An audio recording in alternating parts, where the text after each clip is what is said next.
প্রায় দেড় দশক ধরে বাংলাদেশের রাষ্ট্র পরিচালনার কেন্দ্র ছিল গণভবন, যা ছিল আওয়ামী লীগ সরকারের প্রধানমন্ত্রী শেখ হাসিনার সরকারি বাসভবন।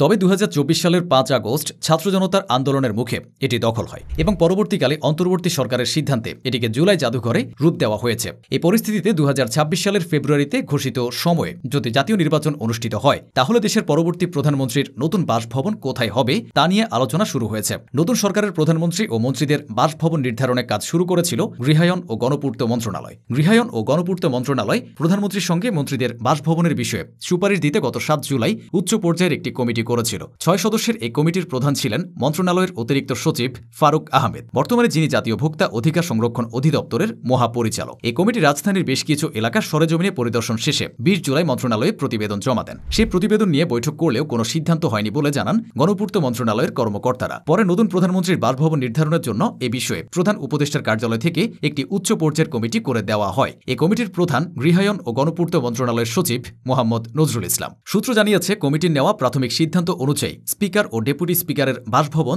দুটিকে একত্র করে অস্থায়ীভাবে প্রধানমন্ত্রীর বাসভবন করা হবে। আলাদা দুটি ভবনের মধ্যে সহজ যাতায়াতের জন্য একটি ২ স্তর বিশিষ্ট করিডোর নির্মাণের প্রাথমিক পরিকল্পনার কথা জানা গেছে।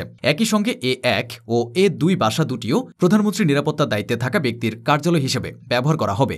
গৃহায়ন ও গণপূর্ত মন্ত্রণালয়ের সংশ্লিষ্টরা জানিয়েছেন, মন্ত্রী, প্রতিমন্ত্রী ও উপমন্ত্রীদের বাসভবন তো আগে থেকে আছে, তারপরও সেটা আরেকটু দেখার জন্য পদক্ষেপ নেওয়া হয়েছিল। যেহেতু প্রধানমন্ত্রীর বাসভবন আরও একটি কাজে ব্যবহার করা হচ্ছে, তাই সেটির বিষয়ে জোর দেওয়া হচ্ছে। প্রাথমিকভাবে রাষ্ট্রীয় অতিথি ভবন যমুনাকে প্রধানমন্ত্রীর বাসভবন হিসেবে রূপান্তরের বিষয়টি বিবেচনায় ছিল। তবে যমুনা শহরের মধ্যবর্তী জায়গায়, এখান থেকে প্রধানমন্ত্রীর চলাচল নগর জীবনের জন্য চরম দুর্ভোগ ডেকে আনবে। এখান থেকে প্রধানমন্ত্রীর কার্যালয়ের দূরত্ব বেশ, যাওয়া আসায় যানজট তীব্র আকার ধারণ করতে পারে। এছাড়া মিন্টু রোডে বাংলো আছে, দুটি প্লট একত্র করে প্রধানমন্ত্রীর বাসভবন করা যেতে পারে। তবে সেক্ষেত্রে যানজটের বিষয়টি বিবেচনায় নিতে হচ্ছে। তাই দ্বিতীয় অপশন হচ্ছে শেরে বাংলা নগরের কোথাও করাই সবচেয়ে উপযোগী। প্রতিরক্ষা মন্ত্রণালয় ও স্পিকারের বাসভবন গণভবনের কাছাকাছি, এখান থেকে প্রধানমন্ত্রী চলাচল করলে রাজধানীর অন্যান্য এলাকায় খুব একটা প্রভাব পড়বে না। তাই এই অপশনটিকে অধিকতর সুবিধাজনক হিসেবে বিবেচনা করে সিদ্ধান্ত নেওয়া হচ্ছে। কমিটি সিদ্ধান্ত চূড়ান্ত করলে গণপূর্ত মন্ত্রণালয় এ বিষয়ে কাজ শুরু করবে বলেও জানিয়েছে ওই কর্মকর্তা। একজন সংশ্লিষ্ট কর্মকর্তা আরও জানিয়েছেন, প্রধানমন্ত্রীর বাসভবনের মতো সংবেদনশীল স্থাপনার জন্য